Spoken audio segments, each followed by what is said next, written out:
Hey guys, subscribe for daily content. And if you're shopping for gear, make sure you check out the description for the newest items at some of the very best online retailers. There's also links for some of the items that I personally recommend. Thanks! What's going on YouTube? Metal Complex here, and today I've got another interesting knife review / knife overview to share with you guys. This is the We Knives 601X Special Edition, celebrating their 10-year anniversary. They made, I believe, 150 of these. There's still a few of them floating around out there, and I will link this right down below so you guys can take a look if you want to. It does help my channel when you use those links, but that's entirely up to you. Thanks to We Knives for supplying this knife for review. Thanks to my patrons for supporting me. And please make sure to follow me on Instagram at metal_complex. And for the time being, on TikTok at _metal_complex. All right, let's go ahead and get a measurement of this guy. The overall length of this knife is 8.5 inches. Blade length is 3.75 and 3.6 or so. I never got to review the original, so I don't know. And in fact, I don't think I ever handled the original, but it is a good sized knife. Let's go ahead and do some size comparisons. Any custom scales you find in this section can be found down in the description under Original Goat and Others. So up against the 8010 and the 8020.5. This is a pretty long knife. It's not an XL knife, but it's definitely a full-size knife. About the same overall length as the 8010. Nowhere near as tall or robust, though. Definitely quite a bit bigger than the 8020.5. How about up against the Spyderco PM2 and the Spyderco Para 3? Again, fairly similar in overall length to the PM2, but a little bit longer. Definitely more cutting edge. Way bigger than the PM2. And finally, up against the Benchmade Griptilian, or in this case, the Ritter Hogue and the Hogue Deca. Definitely bigger than both, but closer in size to the Ritter Hogue. How is the action? We Knives has always had good action, but I feel like they've just gotten better and better and better. This is a super satisfying flipper. It really just feels like the shape of the flipper tab, the detent strength, and the weight and mass of the blade, and honestly, just the bearing smoothness or the surface, the inside there that the bearings are riding on, just all of that combined. The final part of that equation is just superb flipping action, right? The type of flipping action that you expect when you pay this kind of money for a knife, and you're specifically going after a titanium frame lock flipper running on bearings, right? This is We pretty much at its best. It really feels good. It's not completely and totally fall shut, but you know what? It's close. It only takes a little encouragement, and that just tells me it's going to break in really smooth. I have no issue with the action. I think it's essentially perfect. Access to the lock bar is also very good. It peaks up just a little bit, and that means you can get in there, get it to fall down to your thumb with no double clutch, fall down into the closed position. That's really great. Let's do carry profile thickness up against the Spyderco Para 3. If it is thicker, it's just slightly. Length and height up against the PM2 and the Para 3. Really, this feels like about the same overall length, maybe a little shorter. Not quite as tall, even including the flipper tab. Definitely longer than the PM2. It's going to be heavier because it's made out of titanium. But people who are used to carrying full-size knives, this is not going to be an issue adapting to it. It really doesn't have any overly prominent features that make it, that are going to make it carry differently than what you're used to carrying. Unless you've been carrying like smaller knives and super lightweight knives. But again, people have been carrying knives right around this size. It's not going to feel a whole lot different.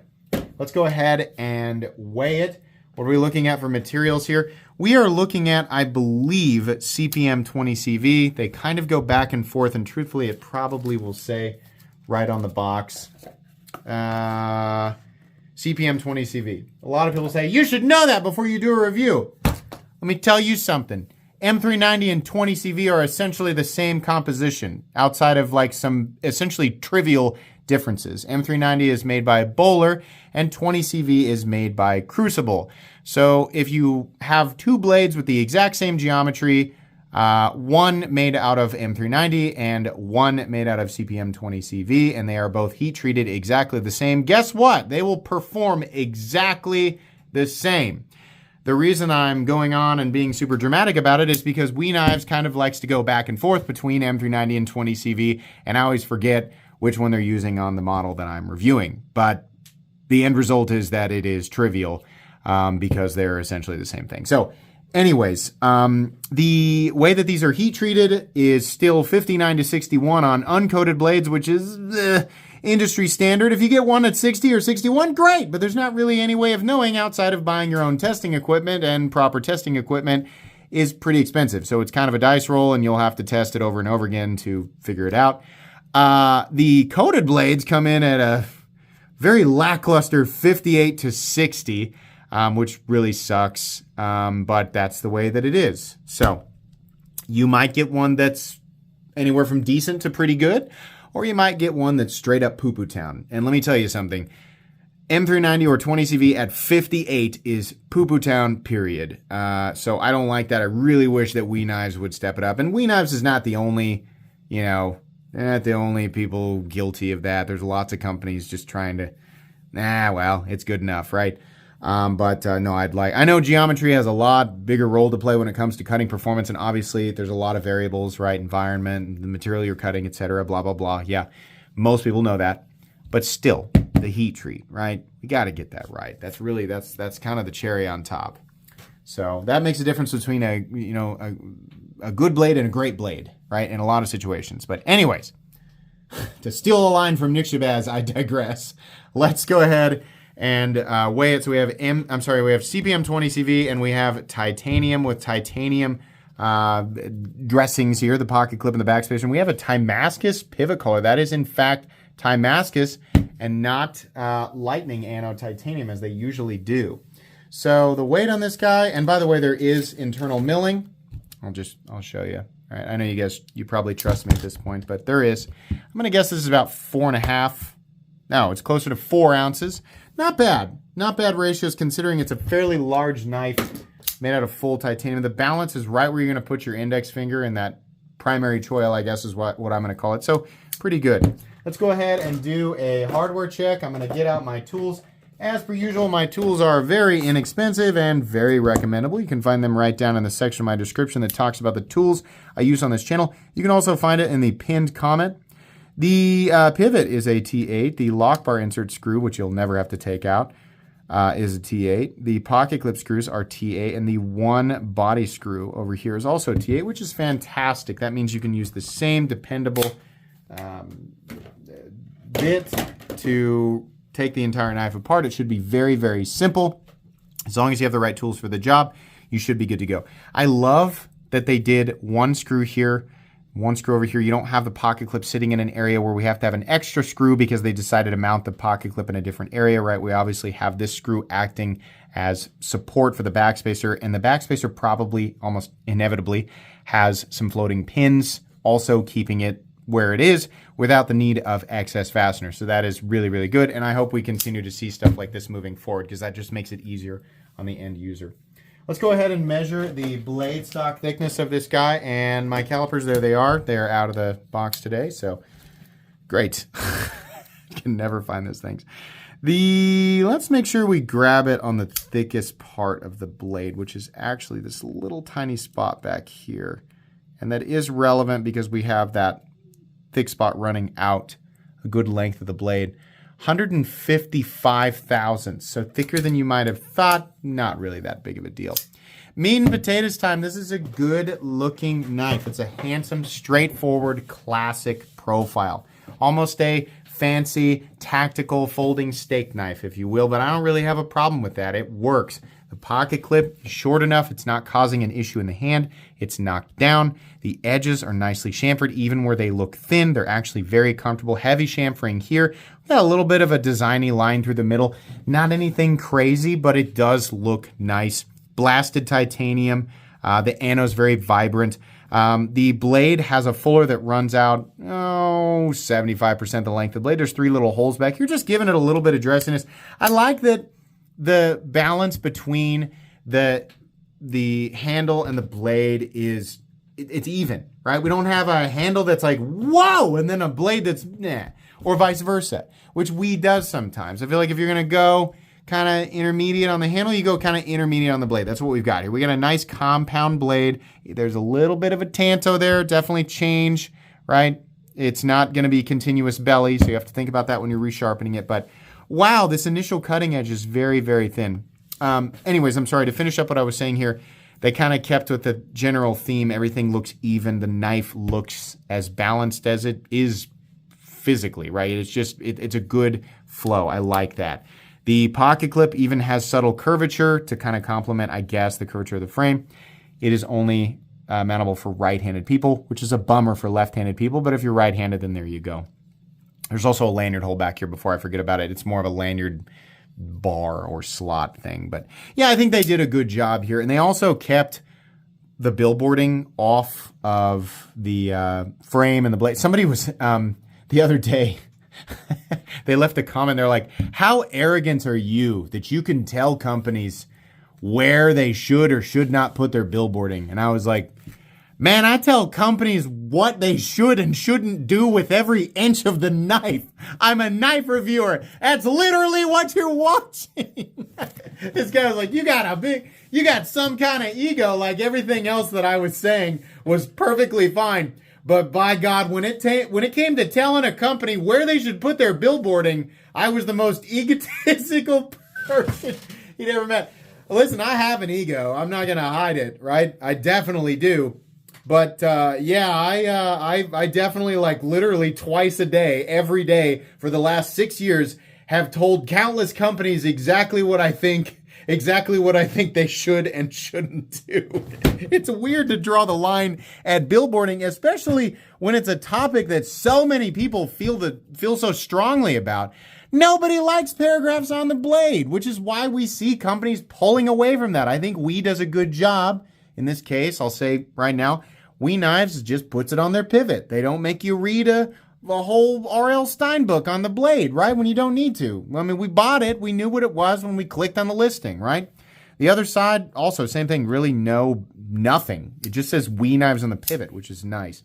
I do wish, because this is a special edition, and it's this version, like the base version of the knife, for some reason, is like this version is inexplicably $45 to $50 more than some of the base models that have coated blades. And I don't know if We Knives has, I'm not saying this is what they're doing, but it's weird that the coated versions of this blade are that much less expensive and the uncoated versions are more expensive. Almost as if they've realized that people complain that the heat treat is not good enough on the coated versions. And because the heat treat is slightly better, their uncoated versions are in higher demand, right? Now, I would hate to find out that that's the case. Maybe it's just a coincidence with this model, but We Knives, I've got a better suggestion for you. Price them all the same and get the heat treat up where people actually want it.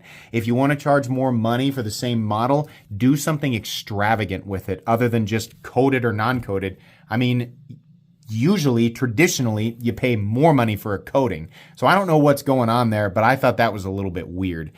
Truthfully, I find the satin finish to be underwhelming. I would have liked to see something a little bit cooler for a special edition, especially considering this particular version is quite a bit more expensive.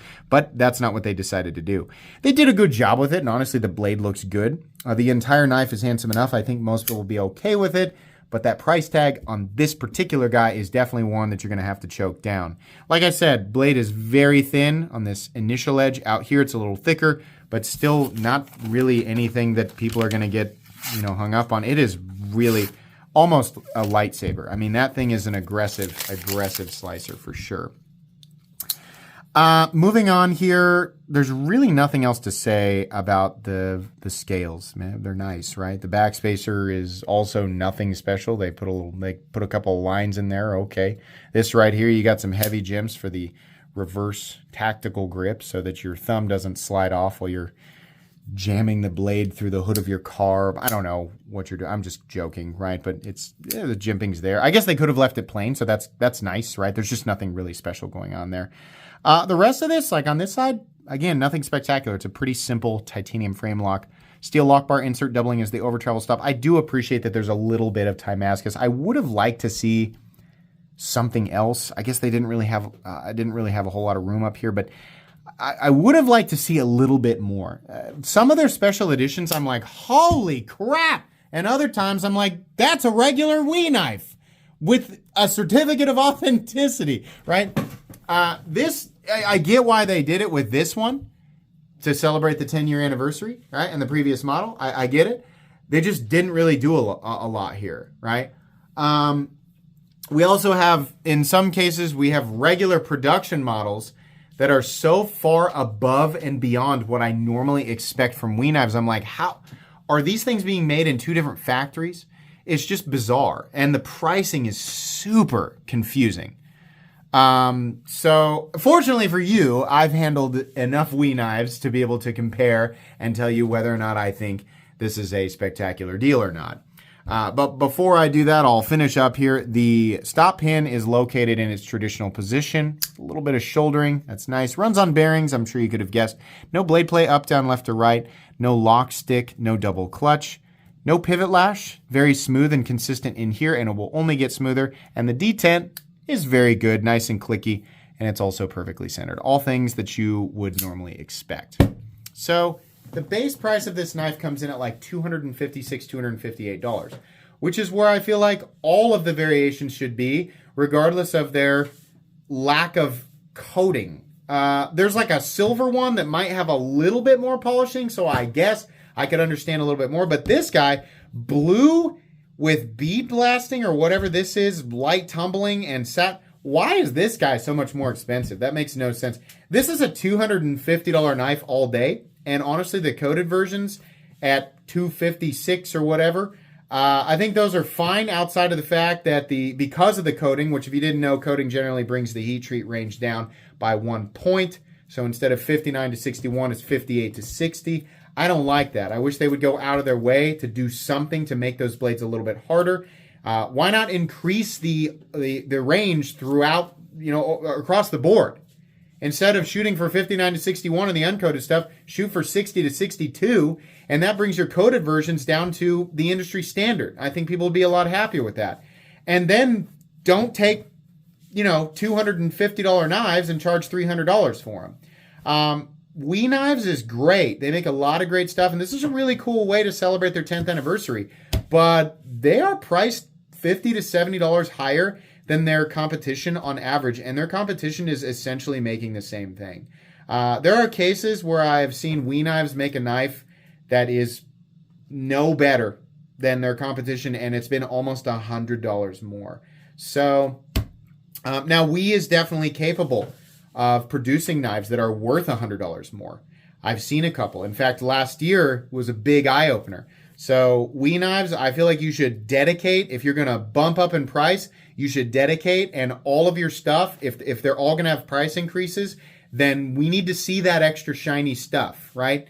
We need to see that superpower. And I don't like that being leveraged as a reason to pay even more money, but sometimes that's how, businesses think. Truthfully, I haven't seen that across the board from WE Knives, so I'm not ready to, say that that's what they're doing. It's really all over the place. The pricing is very confusing. So on this knife in particular, I'm not super impressed with the pricing.